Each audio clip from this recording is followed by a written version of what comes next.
एजिकियल का ग्रंथ अध्याय 28।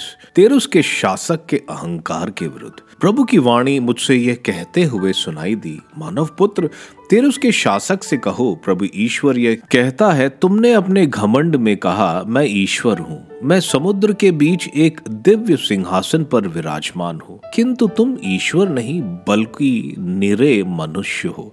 फिर भी तुम अपने को ईश्वर के बराबर समझते हो। हाँ, तुम दानिएल से भी बुद्धिमान हो और कोई भी रहस्य तुमसे छुपा हुआ नहीं है। तुमने अपनी बुद्धिमानी और सूझबूझ से धन कमाया और अपने कोषों में चांदी सोना एकत्र किया है। तुम अपने व्यापार कौशल के कारण बड़े धनी बन गए हो और इस धन के साथ तुम्हारा घमंड भी बढ़ गया है। इसलिए प्रभु ईश्वर यह कहता है, तुम अपने को ईश्वर के बराबर समझते हो। इसलिए मैं विदेशियों को, सबसे निठुर राष्ट्रों को तुम्हारे पास भेजूंगा। वे तलवार खींचकर तुम्हारी अपूर्व बुद्धिमानी पर आक्रमण करेंगे। वे तुम्हारा घमंड चकनाचूर कर देंगे। वे तुम्हें अधोलोक पहुंचा देंगे और तुम समुद्र के बीच तलवार के घाट उतार दिए जाओगे। जब तुम हत्यारों का सामना करोगे तो क्या तुम ईश्वर होने का दावा करोगे? जब तुम अपने हत्यारों के हाथों पड़ जाओगे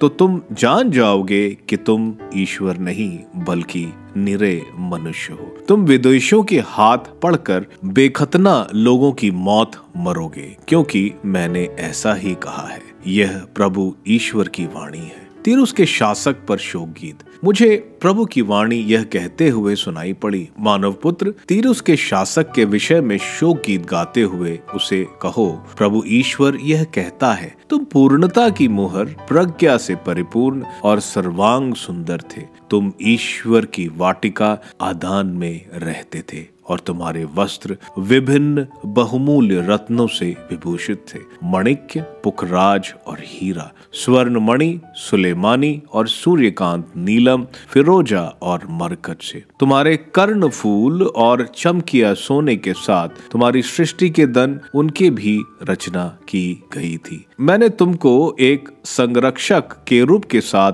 रख दिया था। तुम ईश्वर के पवित्र पर्वत पर रहते और दहकती चट्टानों के बीच चलते थे। तुम्हारी सृष्टि के दिन से लेकर तब तक जब तुम में पाप पाया गया, तुम्हारा आचरण निर्दोष था। अपने व्यापार के विस्तार के कारण तुम्हारी चारदीवारी हिंसा से भर गई और तुमने पाप किया। इसलिए मैंने तुमको अपमानित कर ईश्वर के पर्वत से ढकेल दिया और संरक्षक केरूब ने तुमको दहकती चट्टानों के बीच से बाहर निकाल दिया। अपनी सुंदरता के कारण तुम अहंकारी हो गए और वैभव के कारण तुमने अपनी बुद्धि का दुरुपयोग किया। मैंने तुमको भूमि पर फेंक दिया। मैंने तुमको राजाओं की नजर में एक तमाशा बना दिया। अपने असंख्य पापों, अपने व्यापार में बेईमानी द्वारा तुमने अपने मंदिरों को पवित्र कर दिया। इसलिए मैंने तुम्हारे बीच आग उत्पन्न की और तुमको भस्म कर दिया, और मैंने तुमको देखने वालों की आंखें के सामने पृथ्वी पर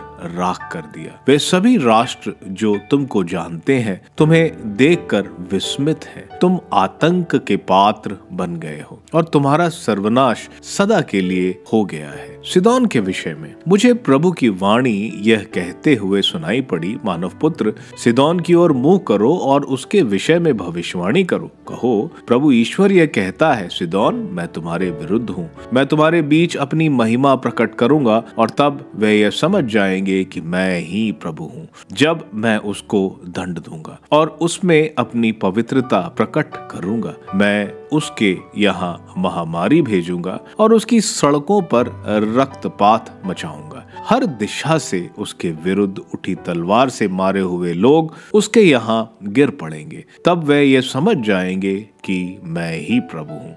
तब इज़राइल के घराने के लिए उसके पड़ोसियों में जो उसका अपमान करते हैं कोई चुभने वाली झाड़ी या उसे दुख देने वाला कांटा नहीं रहेगा। तब वे यह समझ जाएंगे कि मैं ही प्रभु हूँ। प्रभु ईश्वर ये कहता है, जब मैं इज़राइल के घराने को उन राष्ट्रों में से जिनमें वो बिखरा हुआ है एकत्रित करूंगा, तब मैं राष्ट्रों के सामने उसके द्वारा अपनी पवित्रता प्रकट करूंगा। वे अपने उस देश में बस जाएंगे जिसे मैंने अपने सेवक याकूब को दिया था। वे उसमें सुरक्षित रहेंगे, घर बनाएंगे और दाख बारियां लगाएंगे। वे उस समय सुरक्षित रहेंगे जब मैं उनके उन पड़ोसियों को जो उनका अपमान करते हैं दंड दूंगा। तब वे ये समझ जाएंगे कि मैं ही प्रभु उनका ईश्वर हूँ।